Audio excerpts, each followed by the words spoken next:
Olá, estamos de volta com Expressão Nacional e o tema de hoje é a compra de terras brasileiras por estrangeiros. E nós já temos aqui várias perguntas e uma delas casa inclusive com o que o senhor estava conversando, senhor Edélcio, sobre a questão geopolítica, né, da aquisição de terras brasileiras por estrangeiros. A principal preocupação das pessoas que nos encaminham perguntas, e eu tenho aqui a Luciana de Freitas, de Taguatinga, e o Rildo Alves de Oliveira, de Desterro, na Paraíba, é com relação à questão da soberania nacional. Então, qual é a sua opinião em relação a essa questão da soberania nacional?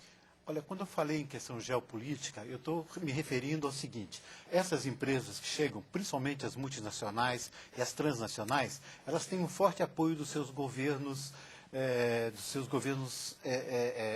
das suas uniões, dos seus estados, dos seus governos. Então elas chegam no país, não que elas estão preocupadas em transformar essa terra em que elas compraram em terrenos dos governos dos quais elas representam, têm bandeira inglesa, asiática, norte-americana. Não, elas estão preocupadas aqui em retirar de uma forma, dentro da lei, toda a riqueza possível que ela pode remeter para os seus estados.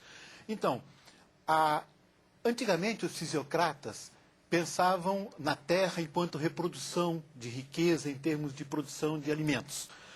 A partir da Revolução Industrial e a partir de agora, a terra é vista como riqueza, não a terra na reprodução de alimentos, mas a terra enquanto recursos naturais.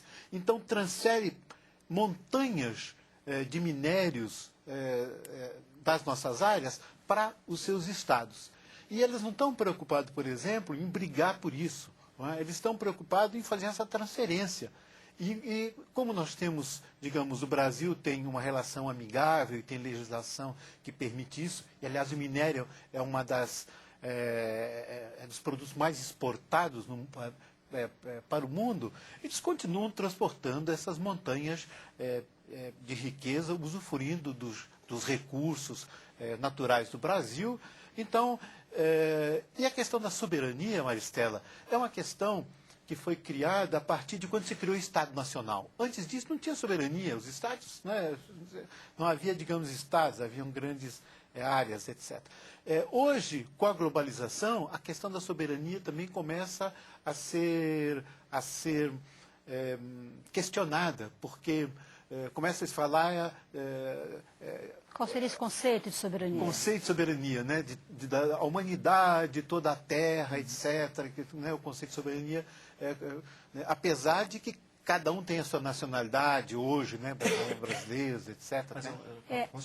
Talvez o que é importante a gente também assim, ter claro que quando nós falamos em soberania, por exemplo, controle do território, né? Ou seja, a capacidade de gerenciar uma determinada área territorial, portanto, inclui controle sobre a terra, controle sobre o uso dessa terra, dos recursos naturais, não significa necessariamente isolamento, ou seja, não significa a gente voltar a uma tese de estabelecer isolamento em relação a relações comerciais, em relação a investimentos, né? Então, a geopolítica, isso que o Edélcio estava nos colocando, ela tem a ver com a soberania sobre a capacidade de um Estado de controlar o seu território. Mas isso não significa isolamento. Acho que essa é a primeira questão. Tanto a ponto, só para complementar, de que países como os Estados Unidos, que vamos dizer, ser o símbolo até hoje do capitalismo, tem restrições seríssimas sobre a compra de terra por estrangeiros. Tem alguns estados que não têm nenhuma possibilidade, outros estados permitem desde que o estrangeiro more lá. Ou países como a França também, né, que é um outro país desenvolvido. Porque, vamos dizer assim, uma coisa são investimentos de capital e tal, mas nós estamos falando de um bem limitado e que é um dos fatores centrais na constituição de um país. Para terminar, eu gostaria de inverter um pouco a lógica. O Brasil, ele, vamos dizer assim, sofre esse problema do investimento. Eu mencionei antes o estudo do Banco Mundial, e está muito claro no estudo do Banco Mundial que, fundamentalmente, os dois continentes que ainda têm reservas de terras é o continente africano, a parte sul, e o continente sul-americano. Mas o Brasil faz uma coisa inversa, eu gostaria de colocar isso também. Nós somos colonizadores, né? Uma parte significativa do território boliviano é controlado por brasileiros produtores de soja. Uma parte significativa do território paraguaio é controlado por produtores. E agora, parte do Uruguai, parte da Argentina menos. A Argentina também está fazendo essa discussão agora. Exatamente, né? Inclusive há uma proposta de restrição lá. E agora, mais recente, o Brasil já teve alguns empresários que compraram terras no Sudão. E agora tem umas notícias agora bem recentes sobre a possibilidade de comprar terras e fazer investimentos em Moçambique. Por quê? Por que esse investimento? Porque teria mais facilidade, por exemplo, de exportar grãos ou etanol para a Europa, que tem menos restrição. Então, esse processo de soberania e de restrições de investimento, nós também reproduzimos uma certa lógica que é, no fundo, uma lógica de dominação que rompe com a lógica da soberania. Acho que isso é importante a gente ter claro. Nós temos uma outra pergunta aqui do Marcelo Alves de Lima, que nos mandou por e-mail. A gente não sabe qual estado, qual cidade que ele é. E eu gostaria de dirigir essa pergunta para os dois deputados. Ele diz: quais seriam as motivações por trás destes estrangeiros em querer comprar essas terras? A existência de ONGs estrangeiras poderia estar por trás desse tema? Eu acho que são vários aspectos aí. Primeiro, o valor inclusive da terra, né?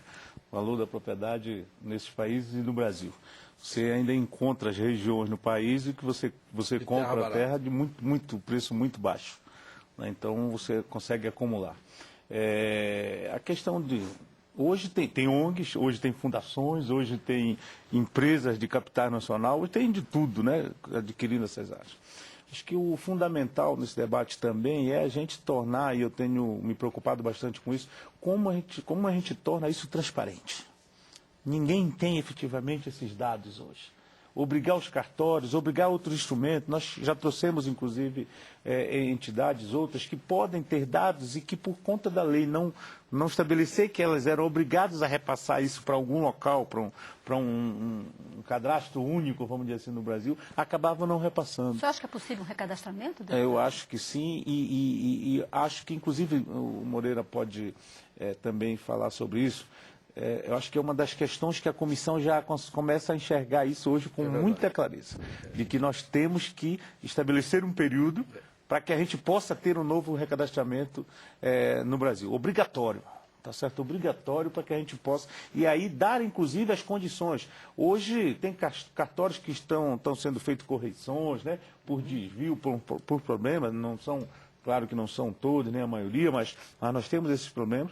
Mas dar condições, inclusive, trouxemos o CNJ na comissão, para que a gente possa buscar mecanismos de que esses dados que são informados para um cadastro que a gente ainda vai precisar, se é o INCRA, né, ou outro instrumento que a gente estabeleça, tenham de fato, sejam verdadeiros, né? Que a gente possa, e até colocar isso hoje na internet, para que as pessoas que moram no município, as pessoas que moram no estado, saibam quem está comprando as suas áreas, para que está sendo comprado, qual é o objetivo efetivo dessa compra.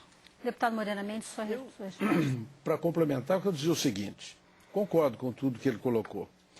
Mas não há clima para esse alarmismo, para achar que as coisas estão fora de controle. O Estado brasileiro tem controle, tá? Ainda que precário aqui e acolá, mas tem controle. Inclusive nas áreas de fronteira.